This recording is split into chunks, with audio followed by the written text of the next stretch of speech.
మిత్రులకి, ఆంధ్రప్రదేశ్ ప్రజలకి, రాజధాని రైతులకి, కూటమి ప్రభుత్వానికి ఇప్పుడు ఈరోజు మన ఏఆర్ఎస్ పార్టీ జేకేఆర్ రైతుల కోసం చేస్తున్న రిలే నిరసన దీక్ష 50వ రోజు వచ్చింది. అయితే ఈ ప్రాంతంలో జరుగుతున్న అన్యాయం గురించి మనం ఎంత చెప్తున్నా కానీ ఈ ప్రభుత్వం మొండి వైఖరితోనే ముందుకెళ్తున్నారు తప్పితే ప్రజలకి, ఈ రాజధాని ప్రాంత రైతులకి, రైతు కూలీలకి మంచి చేద్దాం అని మాత్రం ఆలోచన కలగటం లేదు. వాళ్ళకి అవసరం అయినప్పుడల్లా కలిసి పోటీ చేసుకోవటం, తర్వాత మళ్ళీ ఇడిపోవటం, మళ్ళీ ఇంకోళ్ళు రావటం, 3 రాజధాని అనటం, ఈ విధంగా ఈ ప్రాంతాన్ని పినతన్ని బిడ్డ చూసినట్టు చూస్తూ ఉన్నారు.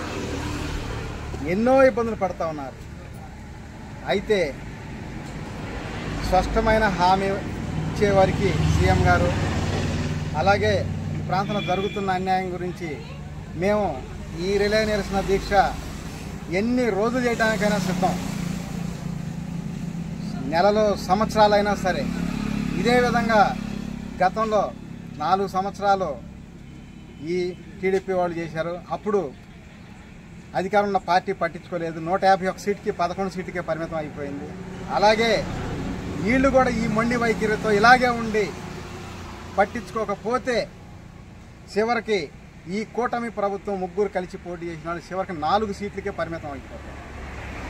ఎందుకంటే గతంలో కూడా చూస్తూ ఉన్నాం, ఇదే విధంగా ఏదైనా సమస్య మీద పోరాడినప్పుడు ప్రభుత్వం స్పందించి ఆ సమస్యకి పరిష్కారం చేయాల్సిన బాధ్యత ప్రభుత్వానికి ఉంది. అట్లాగే మన ఆంధ్రప్రదేశ్లో అమెరికా స్థాయికి ఎదగొచ్చు, అలాంటి వనరులు ఉన్నాయి చేసుకుంటే. వీళ్ళ రాజకీయాల స్వార్థాల కోసం ఇవన్నీ ఏం చేయకుండా ప్లాట్లు పడేయటం, ప్రతిసారి కన్వర్షన్లు ఆపేయటం, ఎల్పీ నెంబర్లు ఆపేయటం, వాళ్ళ ఇష్టానుసారంగా చేస్తారు. విదేశీ వస్తువుల నిషేధం అంటారు.